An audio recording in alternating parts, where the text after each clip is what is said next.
അസ്സലാമു അലൈക്കും വറഹ്മത്തുള്ളാഹി വബറകാതുഹു.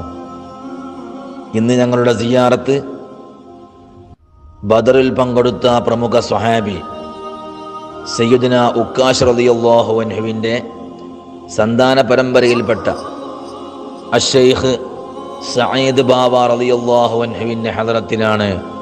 അള്ളാഹു ഇവരുടെ ദറജ ഉയർത്തി കൊടുക്കട്ടെ. നൂറ്റാണ്ടുകൾക്ക് മുമ്പ് മക്കയിൽ നിന്നും ഹിജ്റ 720 ദീനീ ദഅവത്തിന് വേണ്ടി ഈരാറ്റുപേട്ടയിൽ എത്തിയ സയ്യിദ് സഈദ് റളിയല്ലാഹു അൻഹു 4 പതിറ്റാണ്ടുകൾ ദീനീ പ്രബോധനം നടത്തി അനേകം ആളുകൾ പരിശുദ്ധ ഇസ്ലാമിലേക്ക് കടന്നു വന്നു. ഹിജ്റ 766 അവിടുത്തെ 66-ാമത്തെ വയസ്സിൽ പരിശുദ്ധമായ റബീഉൽ ആഖിർ 12-ന് അവിടുന്ന് വഫാത്താവുകയും ചെയ്തു.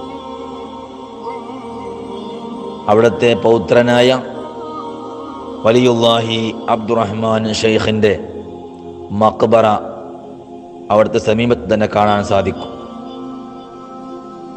അല്ലാഹു സുബ്ഹാനഹു വ തആല അള്ളാഹുവിൻ്റെ ഔലിയാക്കളായ ആരിഫീങ്ങളായ മഹാന്മാരെ മഹബത്ത് വെക്കാനും അവരുടെ കൂടെ ഹബീബായ റസൂലുള്ളാഹിന്റെ ഹദറത്തിലേക്ക് എത്താനും നമുക്കും കുടുംബത്തിനും ഞങ്ങളുടെ ഈ സിയാറത്ത് ചാനൽ കാണുന്നവർക്കും ഇതുമായി സഹകരിക്കുന്നവർക്കുമെല്ലാം പ്രത്യേകം ഞങ്ങളുടെ ദുആ കൊണ്ട് പല ഭാഗത്തു നിന്നും വസിയത്ത് പറയുന്ന ആളുകളുണ്ട്. എല്ലാവർക്കും അള്ളാഹു ഭാഗ്യം നൽകി അനുഗ്രഹിക്കട്ടെ.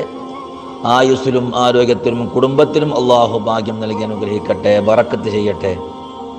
മരിക്കുന്ന സമയത്ത് ആഖിബത്ത് നന്നായി മരിക്കാൻ നമുക്കും അഹ്ലികാർക്കും ദുആ കൊണ്ട് ഞങ്ങളോട് വസിയത്ത് പറയാറുള്ളവർക്കും എല്ലാം അള്ളാഹു തൗഫീഖ് നൽകി അനുഗ്രഹിക്കട്ടെ. അസ്സലാമു അലൈക്കും വറഹ്മത്തുള്ളാഹി വബറകാതുഹു.